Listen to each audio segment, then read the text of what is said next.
বহুদিন থেকেই সন্দেহ হচ্ছিল আরাধনার, কিন্তু সন্দেহকে গুরুত্ব দেবার মতো যথেষ্ট প্রমাণ হাতে পায়নি। অঙ্কুশ যে বহুদিন থেকে ওকে ঠকিয়ে চলেছে সেটা আজ করতে পারলেও বিশ্বাস করতে চায়নি। দীর্ঘ 7 বছরের প্রেম, তারপর এক হয়েছে দুজনে। বিয়ের পরেও 2 বছর পেরিয়ে গেল। 9 বছর ধরে একসাথে পথ চলার পর এমন একটা দিন দেখতে হবে, ভয়াবহ, দুঃস্বপ্নেও কল্পনা করতে পারেনি। প্রথম প্রথম আরাধনার মনে হয়েছে সম্পর্কটা হয়তো একঘেয়ে হয়ে গেছে অঙ্কুশের কাছে। দীর্ঘদিন ধরে একসাথে থাকতে থাকতে এমনটা হয় কখনো কখনো। প্রতিদিন খাওয়া, ঘুম, দৈনন্দিন কাজকর্ম, এসব কিছুর মাঝে পড়ে ভালোবাসা হয়তো বদলে যায়, শুধুই কেজো একটা সম্পর্কে। লাগাম ছাড়া আবেগ ফুরিয়ে যায় প্রতিদিন একটু একটু করে। গত 2-3 মাস ধরে অঙ্কুশের নির্লিপ্ত নিস্পৃহ ব্যবহার, ঠান্ডা উদাসীন চালচলনের এরকমই মানে বের করতে চেয়েছে আরাধনা। হঠাৎ করেই যেন আরাধনার প্রতি আগ্রহ হারিয়ে ফেলেছে অঙ্কুশ। এমনকি বিছানাতেও আগের মতো ঘনিষ্ঠ হয় না। যদিও হয়, কেমন যেন অচেনা লাগে ওকে। আরাধনার মনের ভুল নাকি সত্যিই এমন হচ্ছে? ভেবে ভেবে কুল কিনারা পাচ্ছিল না কিছুতেই। কত সাধ্য সাধনা, কত চেষ্টা করেছে যাতে সম্পর্কের উত্তাপ ফিরে আসে, কিন্তু অঙ্কুশ যেন একতাল বরফ। হাজার উত্তাপেও সেই বরফ গলেনি মোটেই। কি ভুল হচ্ছে? অঙ্কুশ কেন বদলে যাচ্ছে? রাত দিন শুধু ভেবে ভেবেই পাগল হচ্ছিল আরাধনা। আজ সকালেও অঙ্কুশ অফিসে বেরিয়ে যাওয়ার সময় একবারও ফিরে তাকায়নি পিছনে দাঁড়িয়ে থাকা আরাধনার দিকে। যেন আরাধনা নামের কারোর অস্তিত্বই নেই। কেন এত উপেক্ষা? কারণ তো থাকতে হবে কিছু। একটা রাগ এসে বাসা বাঁধছিল আরাধনার বুকে। দুপুরে খাওয়ার পর অঙ্কুশকে ফোন করেছিল। প্রথমে তো ধরেইনি।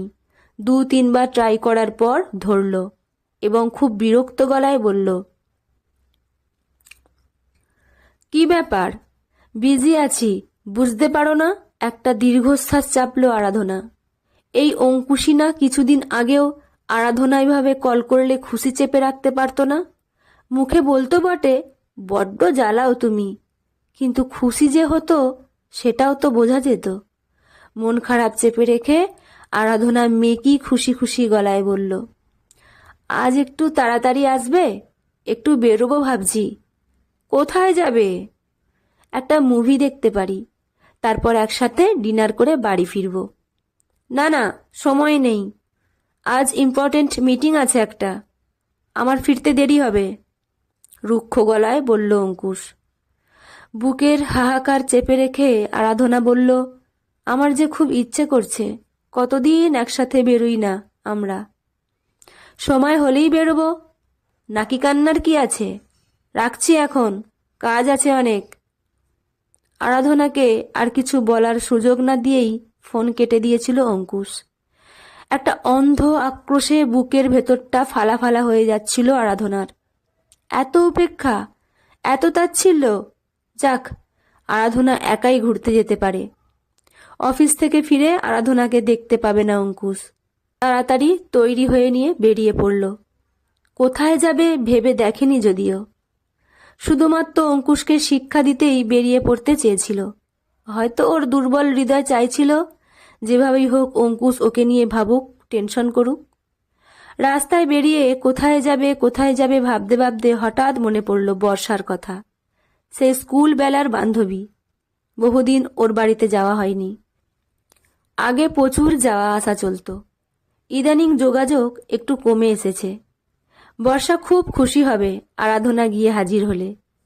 মায়ের কাছেও যেতে পারত, কিন্তু মা কিভাবে যেন বুঝে ফেলে মেয়ের মন ভালো নেই, তাই ওদিকে যাওয়ার প্ল্যানটা বাতিল করল। বর্ষাদের ফ্ল্যাটটা নতুন রং করা হয়েছে বোধহয়, ঝলমল করছে তাই। লিফটে উঠে 3rd ফ্লোরে পৌঁছে গেল আরাধনা। বর্ষা বাড়িতে থাকলেই হয়। ও আরাধনার মতোই হাউসওয়াইফ।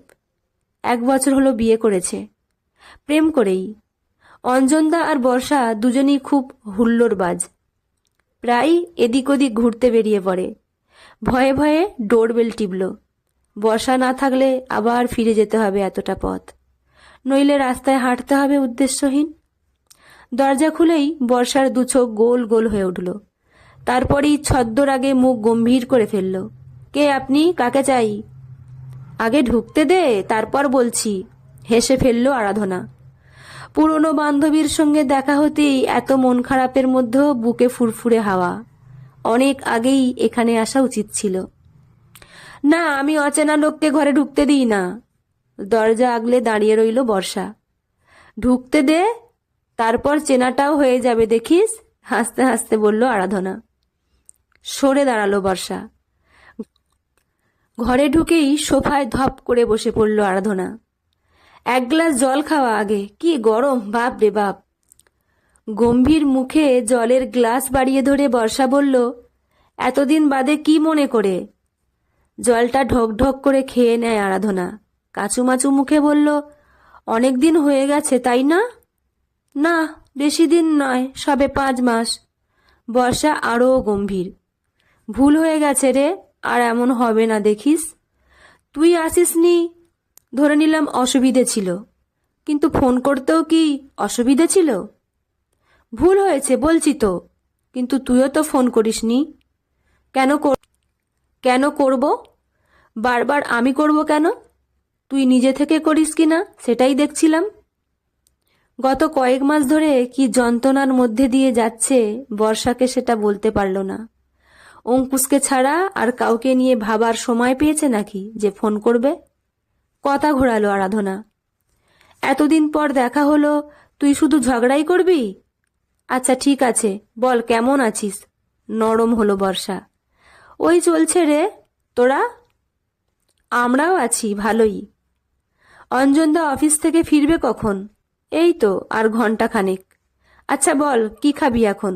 কিচ্ছু না, এত গরম কিছুই খেতে ইচ্ছে করে না। দাঁড়া, লস্যি বানিয়ে দিই তোকে। ঘরে দই আছে, লেবু আছে, খাবি? দে। লস্যি বানাতে গেল বর্ষা। আরাধনা একইভাবে সোফায় বসে রইল গুম হয়ে। অন্য সময় হলে সেও উঠে বর্ষার সঙ্গে যেত, গল্প করতে এলোমেলো, কিন্তু এখন কিছুই ইচ্ছা করছে না। মন খারাপি হাওয়াটা আবার জাঁকিয়ে বসেছে বুকের ভেতর। বসে বসে ঘরের চারিদিকে অন্যমনস্কভাবে চোখ বোলালো আরাধনা। অনেক দিন পরে এলো, তাও বদলায়নি বিশেষ কিছু। মাস 5 আগে বর্ষা গেছিল দেখা করতে, এরপর আর দেখা হয়নি ওদের। একদিকের দেয়ালে ঝুলছে বর্ষা আর অঞ্জনদার বিশাল বাঁধানো একটা ছবি। ঝলমলে হাসি মুখে দুজনে জড়াজড়ি করে দাঁড়িয়ে আছে। পেছনে বরফে ঢাকা প্রান্তর, বিশাল পাহাড়। হানিমুনে সিকিম গেছিল ওরা। অঙ্কুশের সঙ্গে এরকম ছবি আছে না আরাধনার? ছবিগুলো একই রকম আছে এখনো, শুধু সময়টাই পাল্টে গেছে কেমন। ঠেলে আসা দীর্ঘশ্বাস চেপে নিল আরাধনা। লস্যির গ্লাস হাতে ঢুকছে বর্ষা। বাহ, খুব ভালো বানিয়েছিস তো। ভেতরটা জুড়িয়ে গেল একেবারে। হাসলো বর্ষা, খুশির হাসি। অঞ্জনও খুব ভালোবাসে এমন লস্যি, অফিস থেকে ফিরে প্রায় প্রতিদিনই খায়। নিজের গ্লাসে চুমুক দিল বর্ষা। লস্যি খেতে খেতে অনর্গল কথা বলছিল ও। আরাধনা অন্যমনস্কভাবে হু হাঁ করে যাচ্ছিল। ফোন বেজে উঠল হঠাৎ। বর্ষা ছুটে গেল ফোন ধরতে। একটু পরেই ফিরে এসে বলল, অঞ্জনও খুব রেগে আছে তোর ওপর। বলল এতদিন তো আসেইনি, আজ এলো তো এলো, একেবারে খবর না দিয়েই চলে এলো। আসলে আজ ওর ফিরতে একটু দেরি হবে বলছে, তোর সাথে হয়তো দেখা হবে না, তাই রাগ করছে। আমি আরও আসবো রে, দেখা হবে বলিস অঞ্জনদাকে, হেসে বলল আরাধনা। অঙ্কুশদার খবর কি রে?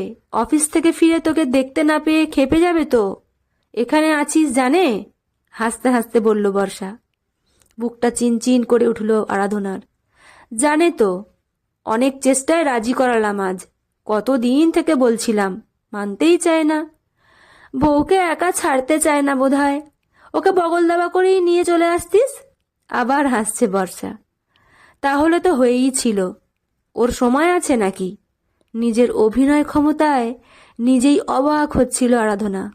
ওর নিখুঁত অভিনয়ে বর্ষা ভাবতেও পারছে না কতটা ঘুম ধরেছে তাদের সম্পর্কে।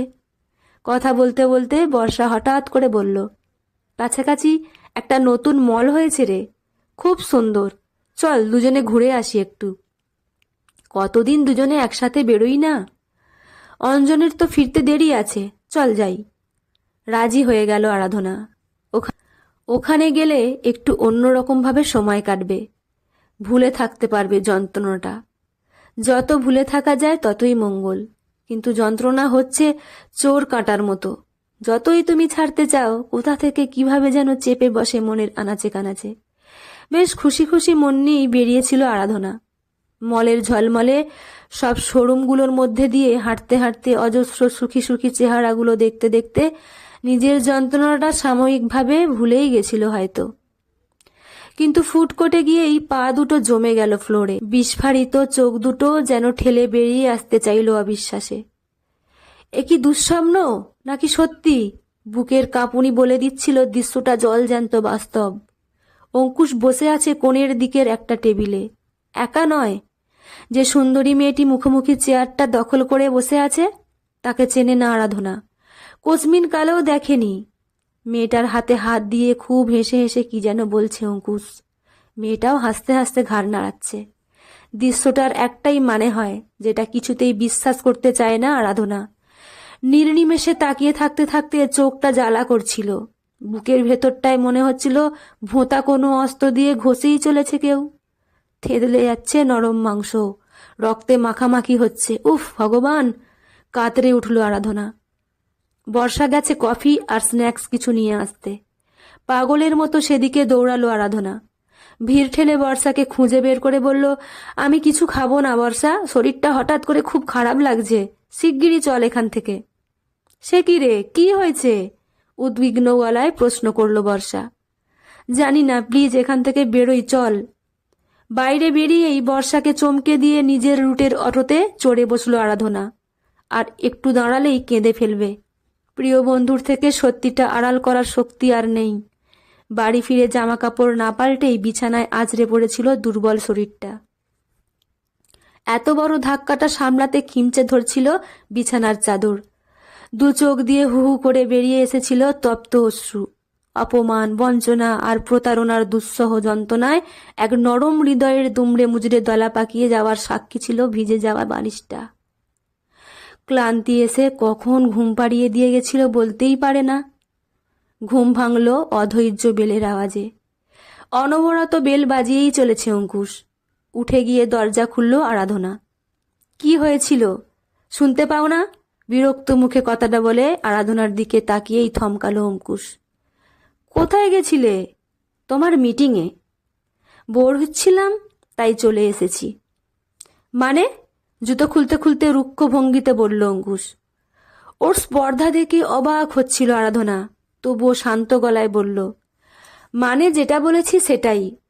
তোমাদের অফিসের মিটিং আজকাল মলের ফুডকোর্টে হয় নাকি?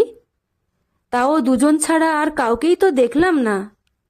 এবারে চমকে উঠল অঙ্কুশ, কিন্তু মহাধরিবাজ, ভাঙবে তবু মচকাবে না। নিজেকে সামলে নিয়ে পা বাড়ালো ঘরের দিকে। তোমার আজে বাজে কথা শোনার সময় নেই আমার। শুনতে তো তোমাকে হবেই। ওর পথ আটকে দাঁড়িয়ে পড়েছে আরাধনা।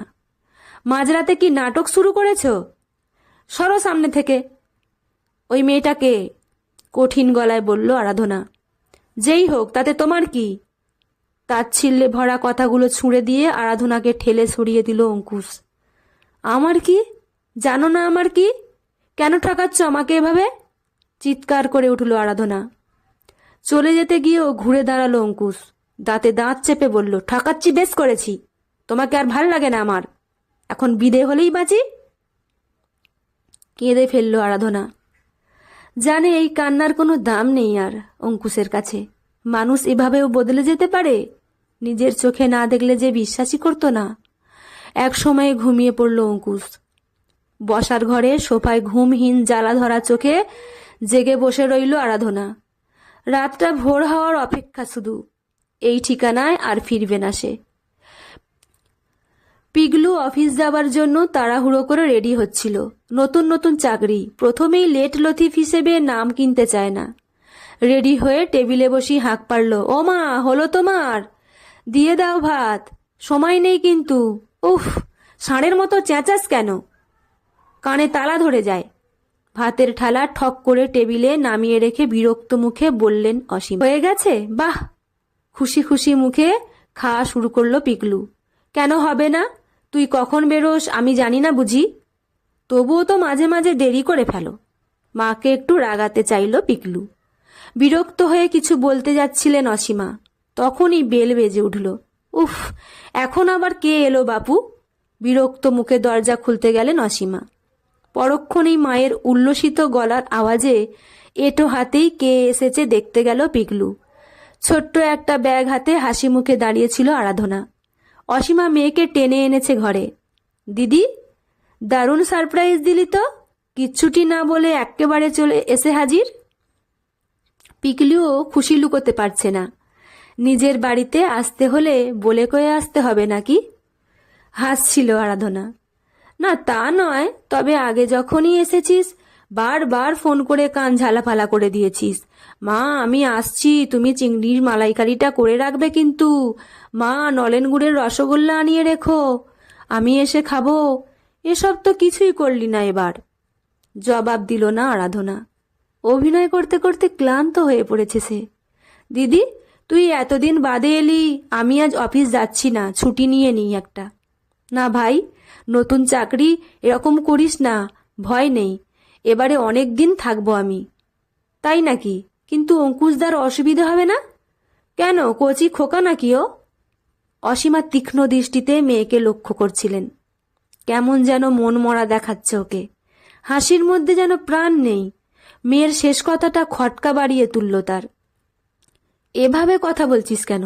ঝগড়া করে এসেছিস নাকি? সন্দিগ্ধ গলায় বললেন অসীমা। না না, ঝগড়া করব কেন? আর ঝগড়া? ভালোবাসা থাকলে তবে তো ঝগড়া থাকবে মা, মনে মনে বলল আরাধনা। পিগলুও সন্দেহের দৃষ্টিতে তাকাচ্ছিল। আরাধনা তাড়া দিল, ভাই তুই বেরিয়ে পড়, দেরি হয়ে যাচ্ছে কিন্তু। পিগলু বেরিয়ে যাবার পর অসীমা মেয়েকে চা জলখাবার খেতে দিলেন। খেতে পারছিল না আরাধনা, গলার কাছে দলা পাকিয়ে আছে কষ্ট, খাবার নামবে কি করে? অঙ্কুশের মুখটা মনে পড়ছে শুধু, আর কান্না পাচ্ছে। কিন্তু এত দুর্বল হলে চলবে না, ওকে ভুলে যেতেই হবে। যেভাবেই হোক নিজের ভালোবাসাকে এত ছোট হতে দিতে পারবে না আরাধনা। কি রে মা, খেতে পারছিস না কেন? কই, খাচ্ছি তো। মায়ের দিকে তাকালো আরাধনা। আমাকে তুই ভুল বোঝাতে পারবি? বল কি হয়েছে?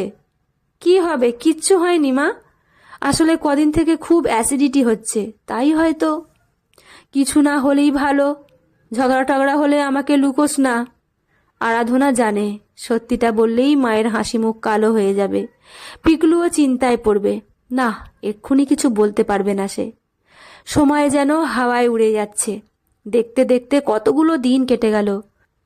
অঙ্কুশ একদিনে একবারও খোঁজ করেনি, করবে এ আশা ছিলও না আরাধনার। তবুও কেন এত কষ্ট হয়?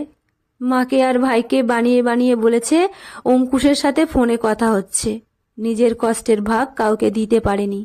এত লজ্জার কথা বলবেই বা কোন মুখে? আজকাল পিগলুও কেমন করে যেন কথা বলে, আগের হাসি খুশি ভাবটা আর নেই।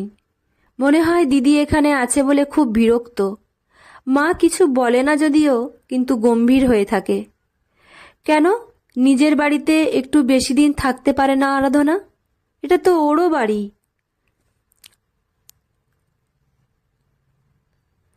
পিগলু একটু আগেই অফিস থেকে ফিরেছে, মা খেতে দিয়েছে ওকে। চা খেয়ে নিজের ঘরে শুয়েছিল আরাধনা। বিছানায় শুয়ে থেকেই পরিষ্কার শুনতে পেল পিকলু বলছে, মা, কি হয়েছে জিজ্ঞেস করেছিলে? করেছি তো কতবার, কিছুই তো বলে না, শুধু বলে কিচ্ছু হয়নি। কিছু হয়নি তো যায় না কেন? বসে আছে কেন এখানে এতদিন ধরে? পিগলুর বিরক্ত গলা। আমি কি জানি বাপু, এমনিতেই ভয়ে মরছি। দেখো গিয়ে কি করে এসেছে। অঙ্কুশদাও একবারও খোঁজ নেয় না, দেখেছ? উফ, দু কানে হাত চাপা দিয়েও রেহাই নেই। ইচ্ছে না থাকলেও কথাগুলো শুনতেই হবে। অস্থির পায়ে ও ঘরে দৌড়ে গেল আরাধনা। নিজের ভাই যদি এত অবিশ্বাস করে তাহলে আর কে বিশ্বাস করবে আমায় বলতে পারিস? দিদিকে দেখে প্রথমে চমকে উঠেছে পিগলু, তারপরেই নিজেকে সামলে নিয়ে বলেছে, বিশ্বাস করার জায়গা রেখেছিস তুই? কেন, কি করেছি আমি? আবার জিজ্ঞেস করছিস? এতদিন ধরে এখানে পড়ে আছিস কি করতে? অঙ্কুশদার প্রতি কোনো দায়িত্ব নেই তোর? বেশ করেছি এখানে পড়ে আছি, এটা আমারও বাড়ি, যতদিন খুশি থাকবো এখানে। তুই বলার কে? বিয়ের পর তো মেয়েদের শ্বশুর বাড়িটাই নিজের হয় বলে শুনেছি। বাঁকা হাসি পিগলুর মুখে। কষ্টে বুক পুড়ে যাচ্ছিল আরাধনার।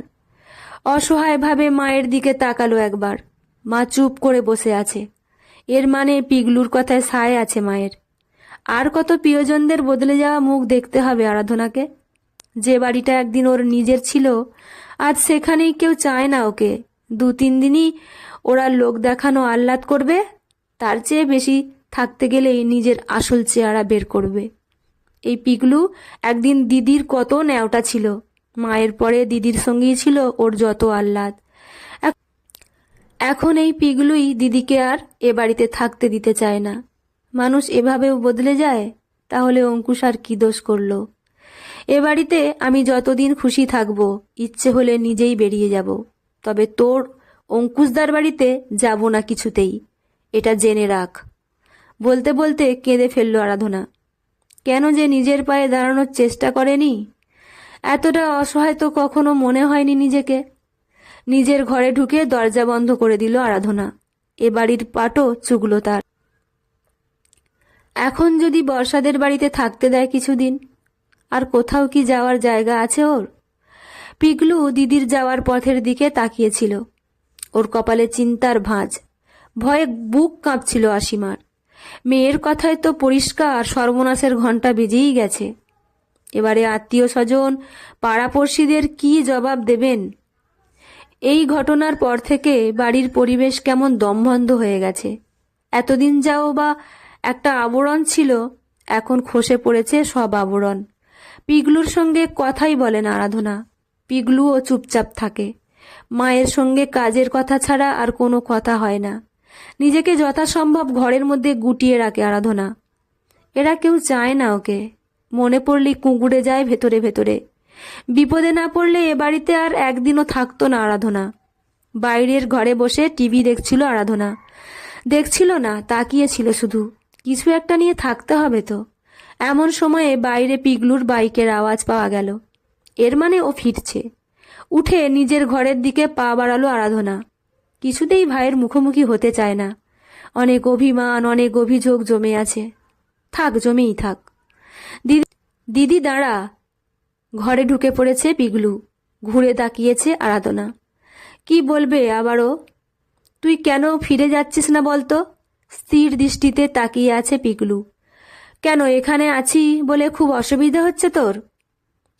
তুই কিন্তু আসল কথা এড়িয়ে যাচ্ছিস। আমি জিজ্ঞেস করেছি তুই ফিরছিস না কেন?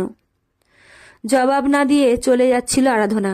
পিছন থেকে হাত টেনে ধরেছে পিগলু। বিরক্ত আরাধনা ঘুরে দাঁড়ালো কড়া কথা বলবে বলে, কিন্তু পিগলুর চোখের দিকে তাকাতেই থমকে গেল। কি নরম ওই চোখ দুটো!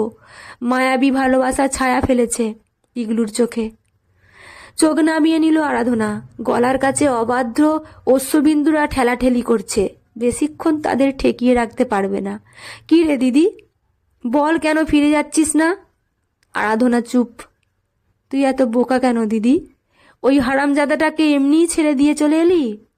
তাও আবার চুপ করেছিলি এতদিন? কিছু বলছিলিস না আমাদের কেন? চমকে মুখ তুলে তাকিয়েছে আরাধনা। কি ভয়ঙ্কর রাগ পিগলুর চোখে। আর পারল না আরাধনা। ভাইকে জড়িয়ে ধরে ভেঙে পড়ল কান্নায়। জমিয়ে রাখা কষ্টগুলো ছিটকে এলো গলা দিয়ে। পিগলু শক্ত মুখে জড়িয়ে রইল দিদিকে। যে এত কষ্ট দিয়েছে তার ভালো মানুষ দিদিটাকে, তাকেও ছাড়বে না কিছুতেই। অসীমা দৌড়ে এসেছেন মেয়ের কান্নার আওয়াজে। পিগলুর মুখে সব শুনে তিনি স্তম্ভিত। বোকা মেয়েটা এত কষ্ট জমিয়ে রেখেছিল এতদিন ধরে। ভাগ্যিস পিগলু খোঁজ খবর নিল এই কদিন ধরে, তাই তো সত্যিটা সামনে এলো। তুই এতদিন আমাদের বলিসনি কেন কিছু? লজ্জা করছিল মা। নিজের হেরে যাওয়ার কথা বলতে ইচ্ছা করছিল না। বসে যাওয়া গলায় কোনো মতে বলল আরাধনা। এত বোকা তুই, বলিসনি বলেই তো ফালতু এত অশান্তি হয়েছে, নইলে কবে ওই হারামিটাকে মজা বুঝিয়ে দিতাম। পিগলু দাঁতে দাঁত চেপে বলল। চুপ করে রইল আরাধনা। অসীমা মেয়েকে জড়িয়ে ধরেছিলেন। হেরে যাওয়া কাকে বলে এটাও জানি না দিদি। হারবে তো ওই শয়তানটা, দেখবি কি করি। মেয়েটা আমাদের অফিসেই কাজ করে, জানিস এটা? কোন মেয়েটা? যার সঙ্গে লীলা খেলা চালাচ্ছে তোর মহান বর। মেয়েটা জানতোই না লোকটা বিবাহিত, একই সঙ্গে দুজনকে ঠকাচ্ছিল শুয়োরটা। এবারে দায়িত্ব নিয়ে ওর জীবন শেষ করে দেব আমি। কি করবি তুই? আমি নই, তুই করবি। লোকটার এগেনস্টে কেস করবি, ডিভোর্স চাইবি। কেস করতে হবে? পারবো আমি, আরাধনা অস্ফুটে বলল। বোকা বোকা কথা বলিস না তো।